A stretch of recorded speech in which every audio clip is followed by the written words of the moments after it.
Join us and discover beautiful beaches, rugged landscapes, pretty towns, desolate mountain ranges that sweep down to stunning lakes, unique architecture, history and folklore, no shamrocks, no shillelaghs, and definitely no shenanigans, just naked Ireland. Now look at this fine fellow. What a beautiful way to start a video. Today we've something for you horsey lovers. We're visiting the world famous Irish National Stud in County Kildare. And here's the man responsible for it. This is Colonel William Hill Walker, the founder of the stud. Quite an eccentric. He was a sportsman and a gambler, but he became interested in Eastern philosophy, Buddhism and astrology while in India. He founded this place after one of his horses won the Grand National in 1896. The prize money enabled him to buy this farmland. He applied his astrological theories to breeding horses, and regardless of how wacky that may sound, he had a lot of success. Within a 10-year period between 1904 and 1914, he bred 10 classic winners. This history of Hill Walker, and in particular his belief in astrology, is reflected in this sculpture from 2011 by Anthony Scott. It's called Sea of Stars, named after a horse from this stable to win the 2000 Guineas and Epsom Derby, 100 years after one of Hill Walker's horses named Minoru did the same. Now, some of you may have seen the Japanese garden that I visited in a previous video. Well, that was created here, reflecting his interest in all things Eastern, so check out that film if you haven't already seen it. And this is the statue of the horse Invincible Spirit, who's still very much with us. We'll see his stable a bit later on. It was hewn out of Irish limestone by Fermanagh sculptor Simon Carman. Okay, so we're off now to the stud's foaling unit, where I'm reliably informed that there's a young foal with her mother. You'll notice the name of the complex is Sun Chariot Yard, again another reflection of the founder's mystical interests.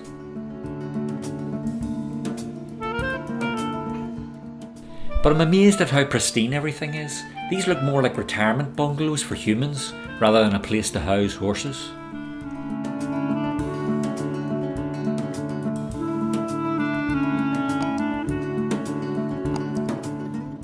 And proudly displayed on a board are all the horsey stars of the stud, the champions who have won important races. The courtyard here even has an ornamental fountain. William Hill Walker gifted the stud that he had created to the Crown in 1915, and of course it became the Irish National Stud after independence. And here we go, you can just see the newborn foal with her mother here. The focus isn't great, but I didn't want to freak them out by hanging around too long.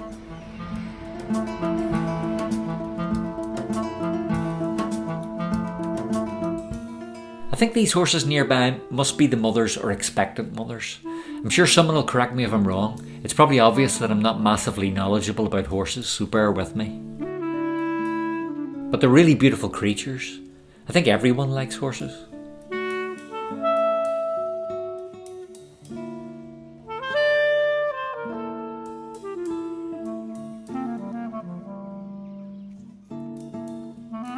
Now it's also possible to enrol as a student here on a stud breeding course, and these flags all represent countries far and wide who have had students study on courses here. It gives some idea of the importance of this place, not just nationally but internationally. Now this place, which looks a bit like a half-decent motel, is actually where the stallions live. Really, these are stables. They've even got a lovely front garden.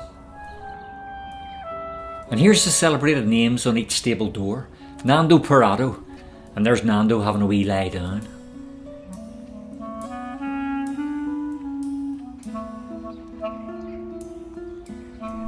Phoenix of Spain, a lovely white stallion.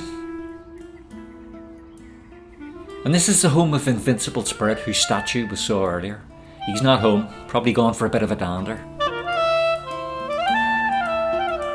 Again, another horse that's not at home.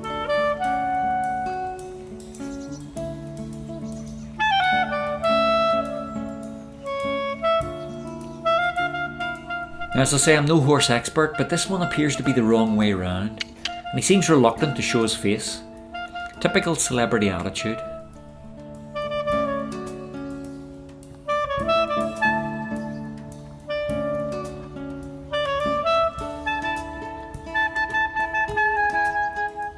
There's Lucky Riga. He's deep in thought, I think, maybe contemplating his racing tactics. Now this is interesting because we can see the relative luxury these stallions enjoy here. I mean, you'd pay a fortune for a room this size in Dublin. Lots of nice comfy hay, and you'll notice all the skylights letting loads of light in. I think this is something to do with hill walkers' mysticism, that the horses gain maximum exposure to the celestial influence. So now we're heading out to where the horses get their daily exercise.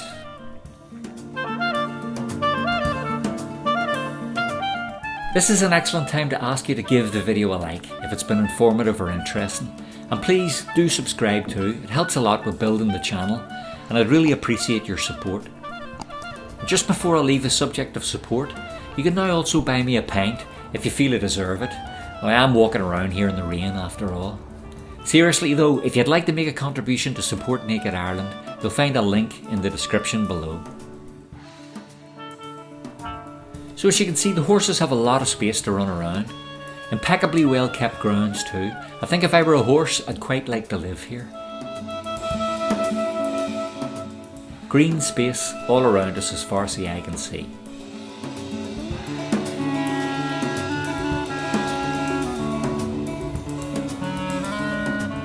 Now here's an interesting building that tells us something about what was here prior to the stud.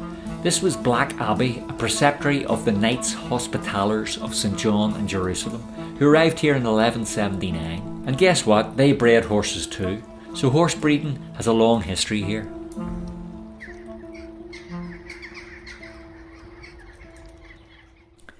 Talking of history, look at this historical thatched cottage, which is also in the grounds of the stud.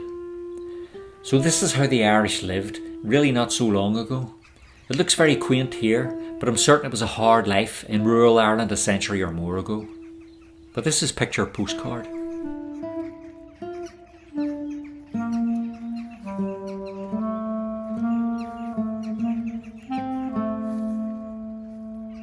And here you can appreciate the weather I've had to endure just to bring you this film. But it's actually very beautiful even though I'm getting soaked. The grounds here are truly stunning, and they comprise the Japanese garden and St Fiacre's garden too, so a visit here could keep you occupied the whole day.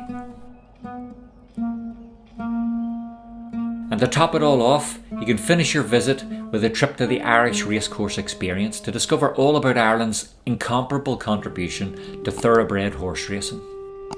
So that's all from me, until the next Naked Ireland.